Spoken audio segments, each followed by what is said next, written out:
Pergunta 32. O que significam justificação e santificação?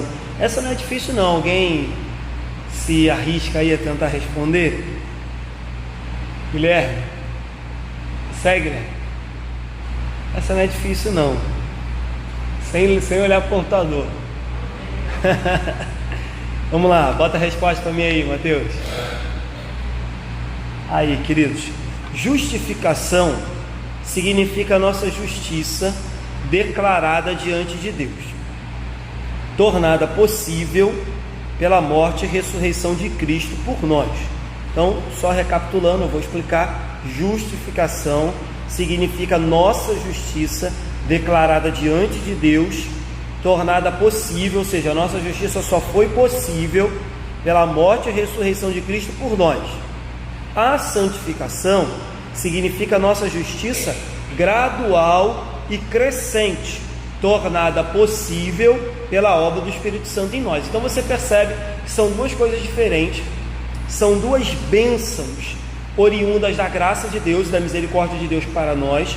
Elas não são movidas por aquilo que nós fazemos, mas por aquilo que Deus faz, e elas são de atos diferentes de Deus. A justificação, ela é possível por causa da morte e ressurreição de Cristo. A santificação é possível pela obra que o Espírito faz em nós.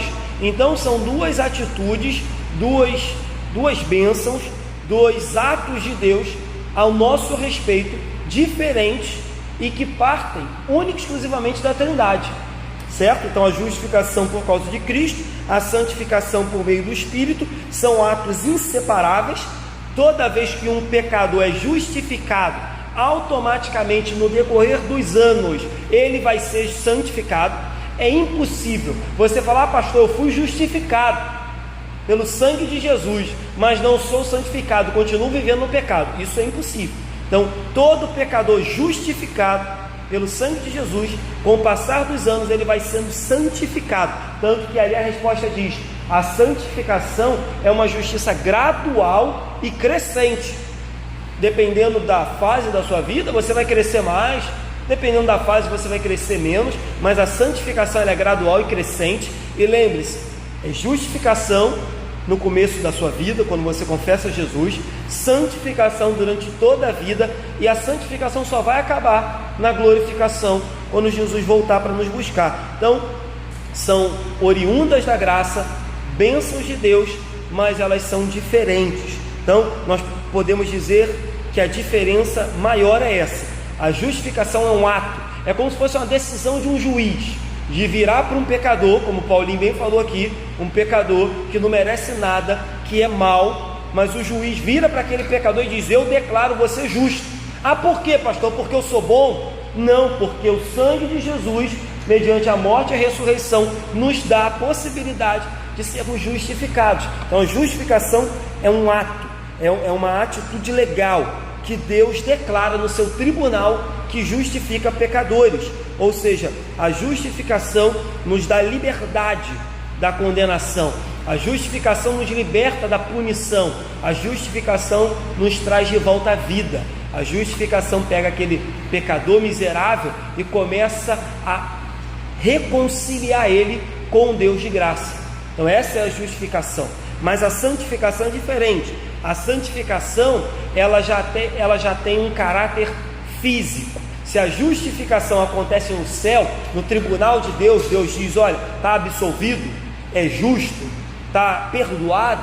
A santificação ela começa a mudar o nosso caráter, nossas atitudes, nossa maneira de falar, nossa maneira de pensar, nossa maneira de lidar com o próximo. Então a santificação ela é uma mudança real, ela é uma obra contínua, ela é uma obra do Espírito Santo, ela é uma obra diária, ela é uma obra que só vai terminar na glorificação. Então essa é a principal diferença. Justificação, Deus declara o pecador justo por causa de Jesus. Santificação, Deus por meio do Espírito Santo todo dia vai trabalhando no vaso, para que cada vez mais o vaso vá se moldando e ficando de acordo com a vontade dele. A primeira, que é a justificação, ela acontece fora de nós, ela acontece no céu. ela acontece no tribunal de Deus. A segunda, a santificação, acontece dentro de nós, por meio do Espírito Santo. Então, outra diferença: justificação acontece no céu, fora de nós. Santificação acontece dentro de nós, por meio do Espírito Santo. A primeira, justificação, é a causa da segunda, que é a consequência. Então você é justificado, isso é a causa, e a consequência dessa justificação é a santificação, que vai acontecendo dia após dia.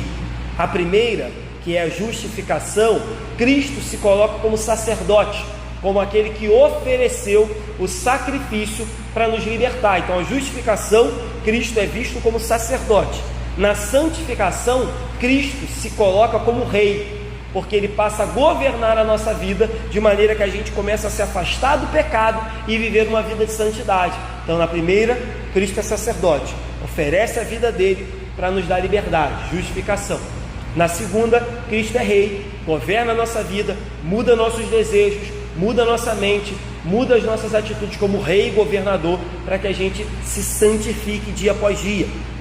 A primeira, a justificação, tira o poder da condenação do pecado. A justificação diz: ele é justo, ele é perdoado, ele está livre da condenação. Então a justificação tira o seu nome da condenação e escreve o seu nome no livro da vida. A santificação tira o poder que o pecado tem sobre a nossa vida diária. Então a primeira, a justificação, tira o poder da condenação. Não mais vamos ser condenados porque já fomos justificados. A segunda, tira o poder dos pecados cotidianos, para que a gente lute contra os pecados, persevere contra os pecados e comece a resistir contra eles. Então, se a primeira tira o poder de condenação, a segunda, santificação, tira o poder que o pecado tem de nos dominar e de nos fazer marionete. Então, mais uma diferença para ficar gravado. A justificação, já falei, é instantânea, acontece no céu, e a santificação, ela acontece durante toda a nossa vida. Então, meus irmãos, só por essa explicação rápida já dá para ter uma diferença clara do que é justificação e do que é santificação.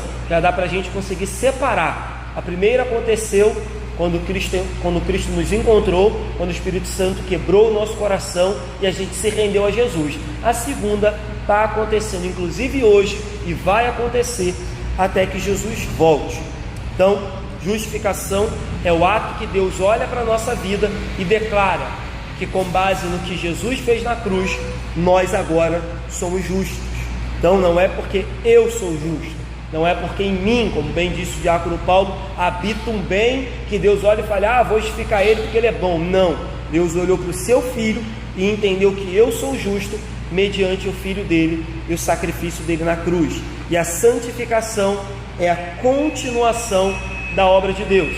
O Espírito Santo vem, habita em nós, e por meio da palavra dele, ele começa a nos santificar, nos mudar e nos transformar à semelhança do seu filho. Tudo também com base no mérito do seu filho. Tem um versículo que explica um pouco essas doutrinas que às vezes parecem difíceis. Hebreus 10,14 diz assim: porque com uma única oferta Cristo aperfeiçoou para sempre. Então o Hebreus 10,14 começa dizendo assim: porque com uma única oferta, que foi a oferta dele mesmo, Cristo aperfeiçoou para sempre todos aqueles. Aí olha o que o Hebreus diz: todos aqueles que estão sendo aperfeiçoados. Então parece contraditório, parece um pouco paradoxal, né? Mas é o que a Bíblia diz. Então Hebreus diz: porque por uma única oferta Cristo aperfeiçoou, então Cristo justificou todos aqueles que creem no nome dele. Mas aí ele segue e diz: para sempre todos aqueles que estão sendo aperfeiçoados. Então é aquela coisa que a gente diz também, que Deus está fora do tempo.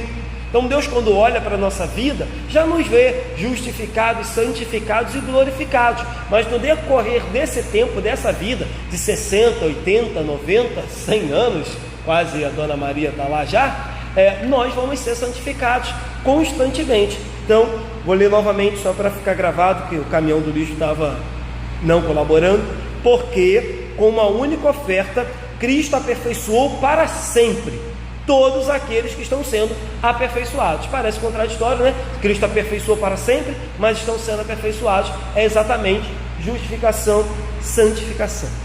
Então, por causa de Cristo, cremos nele, cremos na cruz, cremos na obra dele, somos justificados. Por causa dessa crença, por causa dessa fé, por causa dessa obediência, o Espírito começa a trabalhar em nós, removendo o poder do pecado, removendo o desejo que a gente tinha pelo pecado, removendo a escravidão que a gente servia ao pecado, e começa a nos fazer servos da justiça.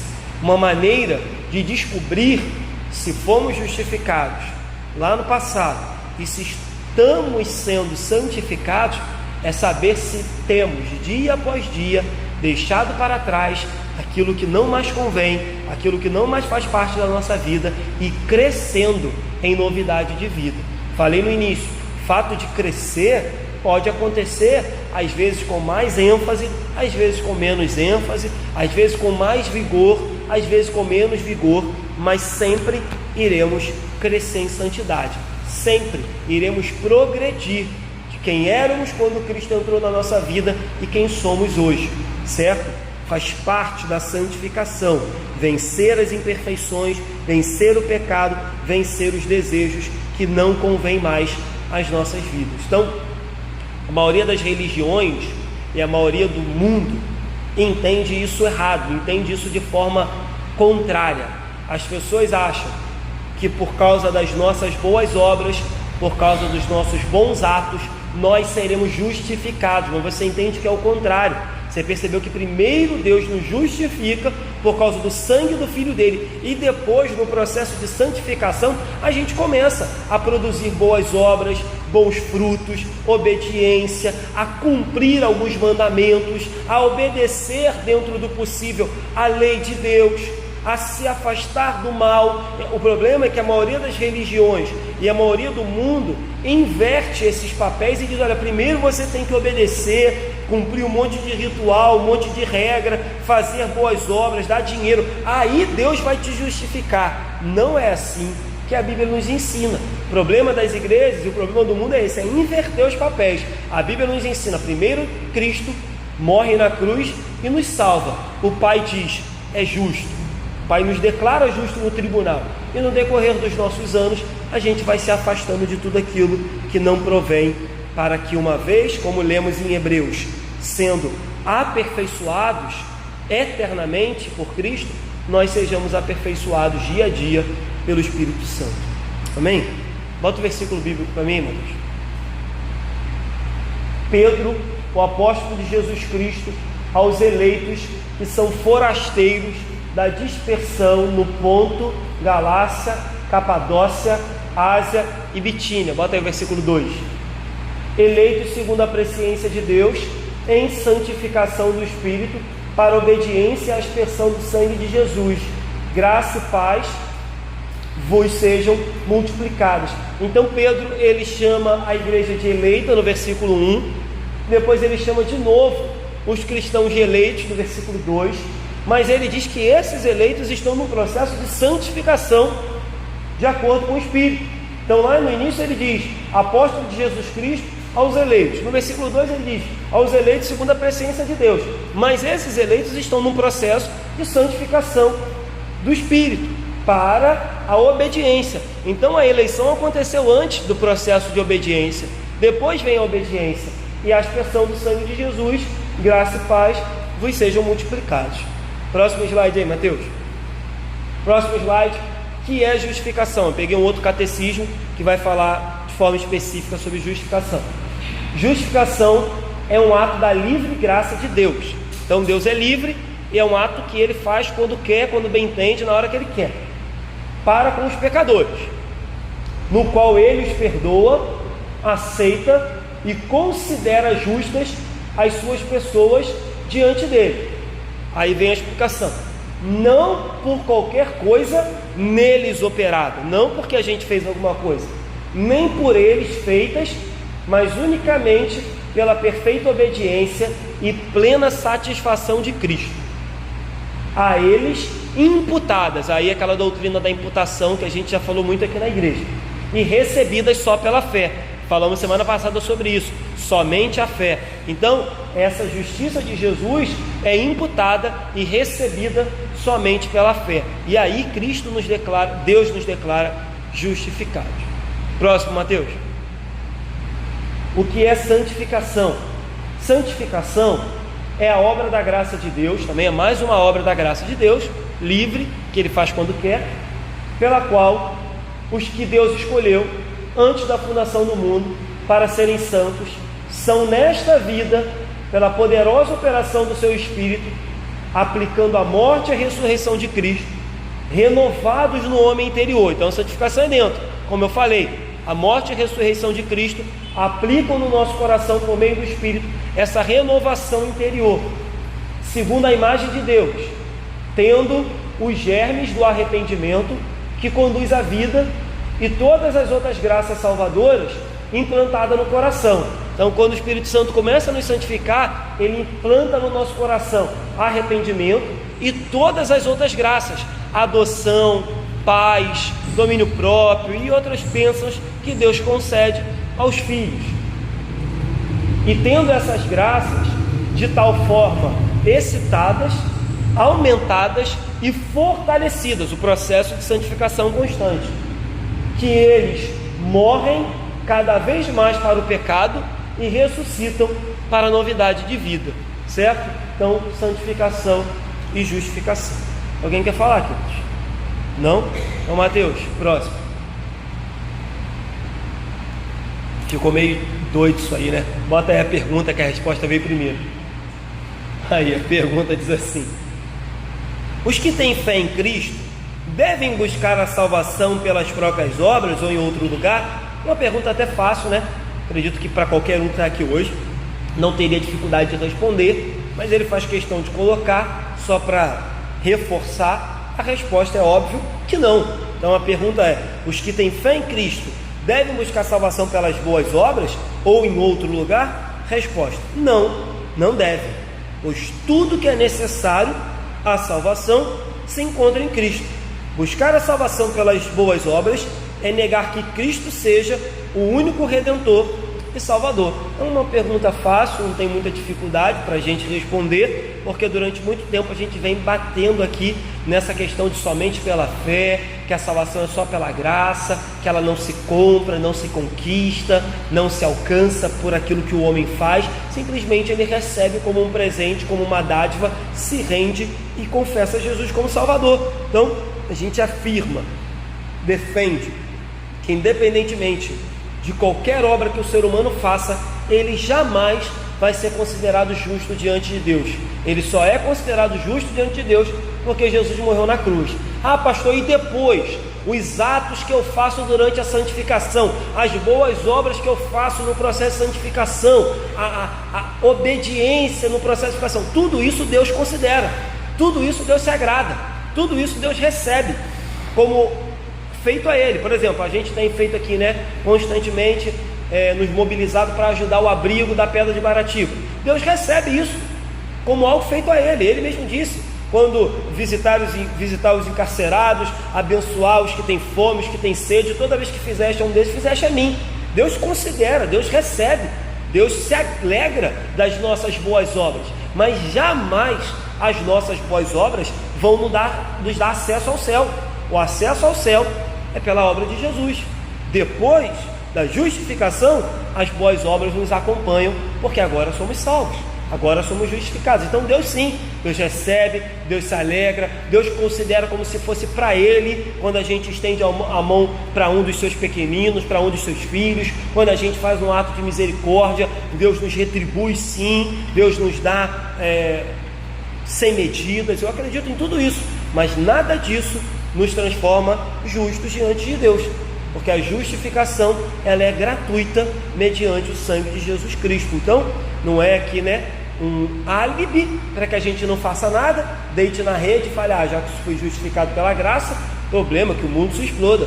Não, pelo contrário, a santificação vai gerar dentro de nós boas obras, mas sempre lembrando, não são elas que me salvam, quem me salva é Jesus, não são elas que me levam à salvação. Então, como eu disse até na pergunta anterior, o mundo confunde isso. O mundo se desvia, o mundo se embaralha, as igrejas se embaralham exatamente quando elas pensam que essas atitudes boas que eles fazem dentro da igreja é um passaporte para o céu. Quando eles dizem, o ser humano é pecador, como o Paulinho disse aqui, mas ele pode fazer alguma coisa para colaborar com a entrada dele no céu. Se ele fizer isso, Deus vai olhar e falar, pô, você é pecador, mas você fez tanta coisa boa que você vai entrar no céu. Não é assim. O céu é pela graça, o céu é por adoção, o céu é por misericórdia, o céu é favor imerecido. E se a gente faz alguma coisa e merece, não é mais favor imerecido, é obrigação de Deus. Ó Deus, o Senhor está obrigado a me salvar, porque eu cumpri lá tudo direitinho, e agora não é mais graça, não é mais favor, é obrigação. Então Deus nos reconcilia, não por aquilo que a gente faz, mas por aquilo que o Filho dele fez. É uma adoção gratuita, é um perdão gratuito. Se Deus olhasse para as nossas obras, consideraria, como o próprio Isaías diz, trapo de imundícia. As melhores para Deus seriam trapos de imundícia. Depois que Ele nos salva, sim, Ele começa a considerar as nossas atitudes. Mas antes, o que você fizer não vale de nada para Ele. Deus não consideraria de forma alguma. É uma doutrina clara, é uma doutrina, para mim, básica, apesar de muitas igrejas, inclusive evangélicas, distorcerem isso. Eu não tenho nenhum problema e acho que a igreja também não tem nenhuma dificuldade com isso. Se a gente mistura fé e obras, se a gente bota a carroça na frente dos bois, vai dar bagunça. Primeiro é fé, somente a fé. Ele nos salva, nos justifica. Depois, no processo de santificação, as obras começam a brotar, as obras começam a nascer. Se a gente mistura, se a gente junta, se a gente inverte, vai virar bagunça. Se a gente diz, eu preciso ter fé em Jesus, mas eu também preciso fazer uns negocinhos a mais aqui, é aquilo que eu disse. Aí você está dizendo, Jesus não é suficiente, Jesus precisa de uns negocinhos. Quando você acrescenta um negocinho, ele deixa de ser suficiente e você passa a ser coautor da sua salvação. E a Bíblia não diz que você é coautor da sua salvação. A salvação é só dele. Você recebe de graça, aceita como dádiva oferecida pelo Santo Espírito. Então, dizer que é necessário acrescentar alguma coisa é dizer que você faz parte da sua salvação e você não faz. Quando Jesus morreu, já pregamos isso aqui, ele disse, está consumado. Ele não disse, eu sempre repito isso aqui na igreja, ele não disse, olha, fiz a minha parte, agora é cada um por si, Deus por todos, se vire. Ele não disse, ele disse, está consumado. Agora a gente dá sequência na obra do Espírito Santo dentro de nós. Não há nada a acrescentar. Ele fez toda a obra dele é perfeita. Como diz Hebreus, um sacrifício apenas nos salvou. Como diz Hebreus, não é como sangue de bois, não é como sangue de animais, que precisavam se renovar a cada ano. Inclusive o próprio sacerdote precisava, antes de entrar para oferecer o sacrifício, santificar a ele. Ele não, ele era a oferta e o ofertante. Ele era o sacerdote da ordem de Melquisedeque, sumo sacerdote. O Todo-Poderoso era Jesus Cristo, certo? Então, queridos, é uma doutrina já tida como elementar para a fé protestante. Por muitos e muitos anos, os reformadores defenderam isso. Então, que fique claro, não misture fé e obras, para que você não bagunce a sua doutrina e a sua fé de forma saudável. Justificação somente pela fé mediante a obra de Jesus. Santificação, o Espírito Santo, lembra que Paulo diz em Filipenses, é Ele que opera em vós o querer e o efetuar e o realizar. Então, a santificação, o Espírito Santo vai atuando dentro do nosso coração, mudando o coração de pedra e nos colocando para cumprir a vontade de Deus aqui nessa terra. Bota para mim o texto aí, Mateus. Versículo bíblico de Gálatas diz assim: sabendo, contudo, que o homem não é justificado por obras da lei, e sim mediante a fé em Cristo Jesus. Também temos crido em Cristo Jesus, para que fôssemos justificados pela fé e não por obras da lei, pois por obras da lei ninguém será justificado. Texto de Gálatas, a gente pregou há pouco tempo sobre ele. Bota aí para mim o próximo. Último slide aí de hoje, artigo 23 da Confissão Belga, nossa justiça perante Deus em Cristo. Então, nossa justiça, nossa, porque Ele nos deu, perante Deus em Cristo. Então, fica bem claro que a justiça é nossa em Cristo, certo? Vamos lá. Portanto, perseveramos neste fundamento, dando toda a glória a Deus, humilhando-nos e reconhecendo que nós, homens, somos maus. Não nos vangloriamos de maneira nenhuma de nós mesmos ou de nossos méritos. Somente nos apoiamos e repousamos na obediência do Cristo crucificado. Esta obediência é nossa, se cremos nele. Então ela é nossa pela fé. Nós a recebemos, nós tomamos posse pela fé.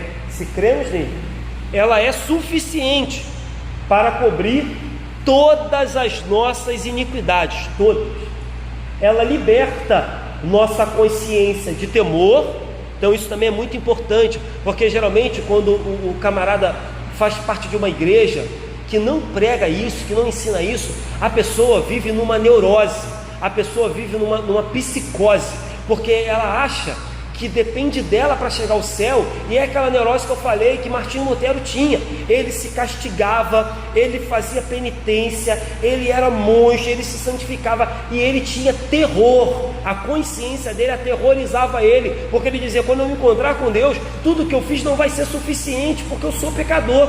Mas quando ele entendeu isso, ele relaxou na graça e disse: eu vou ter uma vida de santidade, porque é obrigação minha, mas a minha salvação está garantida, a obra já foi consumada. Então, infelizmente, alguns pastores não percebem isso, se é que eu posso dizer que são pastores, mas algumas igrejas estão gerando um peso, uma neurose, uma escravidão que o pecador não pode carregar, porque ele fica dia após dia remoendo aquela incapacidade. E aí, eu já falei isso aqui na igreja também, muitos pastores, de forma maligna também, se colocam como o querubim da congregação, como o ungido, e aí a congregação diz: poxa, se o meu pastor pode ser o querubim, se ele é infalível, eu também posso. Sendo que na realidade, irmãos, a gente sabe que a gente não pode ser perfeito. E aí começa a virar uma neurose, o crente tentando atingir o céu por meio das suas obras, tendo uma imposição da igreja que ele não consegue alcançar, sendo que na verdade ele deve descansar na obra de Cristo, entender que agora o Espírito Santo vai trabalhar nele para que ele se torne mais santo, mas que aquilo não vai ser a chave do céu. A chave do céu já foi conquistada por Jesus. Então ela liberta a nossa consciência do temor, tira da gente essa neurose. Será que eu vou para o inferno? Será que eu estou salvo? Será que eu vou ser condenado? Quando Deus olha para mim, vê o Filho. Quando Ele olha para mim, Ele vê o sangue do Filho dele. Quando Ele olha para mim, o Filho dele se apresenta como advogado, como intercessor. Então, tira da gente esse temor, tira perplexidade e espanto, e assim nos dá ousadia de aproximarmos-nos de Deus. Então nos dá acesso ao Pai, nos dá intimidade, nos dá paz, nos dá alegria de falar com Ele, sabendo que quando Ele me vê, Ele vê o Espírito que habita em mim, Ele vê um pecador que está num processo de santificação, um pecador que está melhorando, um pecador que está abandonando as velhas práticas. Eu não tenho medo de me aproximar de Deus, porque eu vejo como o Pai que me ama. Então me dá ousadia, sem fazermos como o nosso primeiro pai Adão, que, tremendo, quis cobrir-se com folhas de figueira.